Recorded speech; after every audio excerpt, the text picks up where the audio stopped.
చాలా మంది ఉంటారు సార్. 300 మంది దాకా. ఒక్కదానివే లేడీస్, అవును ఆడ సార్. మనిషి బండి నడిపేది.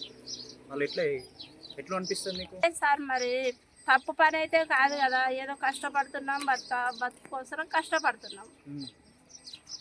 ఇప్పుడు మీతో ఒక అసిస్టెంట్ ఉంటారా? మరి 2 పనులు నేనే చేసుకుంటున్నా. మంచిని పెట్టుకోవాలంటే 15,000 నెలకి ఇయ్యాలా? నెలకు 15,000 నెలకు 15,000 మంచికి ఇవ్వాలా, మళ్ళీ డీజిల్ అది. అందుకోసము 2 పనులు నేనే చేసుకుంటాను. ఇట్లా కష్టం అనిపించలే మరి? కష్టం అంటే చాలా కష్టం. గల్లీలలో ఎడన నీరసంగా పడిపోతే నీళ్ళు ఇచ్చే వాళ్ళు ఉన్నారు, చాయ్ ఇచ్చిన వాళ్ళు ఉన్నారు, చెత్త వేసేటోళ్ళు, టిఫిన్ ఇచ్చే వాళ్ళు ఉన్నారు. ఇంత కష్టపడతావు మంచిని పెట్టుకో అని అంటారు. చిన్న చిన్న గల్లీలలో ఇదంతా మంచిగా కష్టం అంటే చాలా కష్టం సార్. ఎంత భయము కట్టించుకుంటారు. ఎవరన్నా కోపస్తులు అయితే కట్టాలంటారు.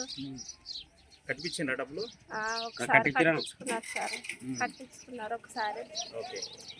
ఎన్ని నెలలు నేర్చుకున్నామా బండి నడపడం? 1 నెలకు నేర్చుకున్నాం సార్. నెలకు నేర్చుకున్నాం. ఈ కంటికి ఏమైంది? డ్రైనింగ్ చేసేటప్పుడే సారు ఏదో డీజిల్ కారుతుందని ఇట్లా లిఫ్ట్ వచ్చిన డబ్బా పైకి పోయింది. పైన తర్వాత ఇట వంచి చూసిన బండికి అది ఎట్లా మిస్ అయిందో ఆ బండి వచ్చి మళ్ళీ మీద పడింది. ఇదంతా పుచ్చకాయ అయినట్టయింది తల అంతా మొత్తం. గాంధీలో 3 నెలలు ఉన్నాయి. బాలనగర్ బీబీఆర్ హాస్పిటల్ ఉంది కదా, అక్కడ పోతే ఇంటికి తీసుకోపోండి, ఏం ప్రాణం లేదు అన్నారు. అయితే అక్కడ కాలనీలో చూసిన వాళ్ళు అట్లాంటి ఎట్లా అని గాంధీకి తీసుకుపోయినారు.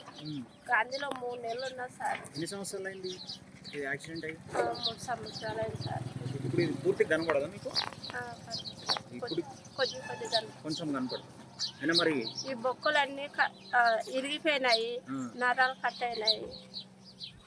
ఇప్పటికీ చాలా నొప్పి ఉంది సార్. ఈ కన్ను గుడ్డు ఉంది కానీ ఎంత నొప్పి అంటే అంత నొప్పి ఉంది. గోళీలు వేసుకోవాలా, పని చేసుకోవాలి. అద్దాలు ఇచ్చినారు సారు. అయితే ఇక్కడ ఇవన్నీ దెబ్బలు, ఇక్కడ నరాలు కట్ అయినాయి కదా, ఈ బొక్క లేదు కదా, రాడ్ వేసినారు. ఇది రాడ్డు ఈడ అప్పుడు గాయాలు ఉన్నాయి. అద్దాలు పెట్టుకుంటూ నొప్పి అయినాయి, తీసేసినాను. నాకు 4 ఆడపిల్లలే. పెళ్ళిళ్ళు అయిపోయినాయి అందరికి? ఇప్పుడు ఒక అమ్మ పెళ్ళి ఉంది సార్. ఇప్పుడు 10వ తారీఖు 18వ తారీఖు అంటే 15, 16 పెళ్ళి సార్. ఇక్కడ కర్నూలులోనేనా? అవును సార్, మా ఊరు సైడే.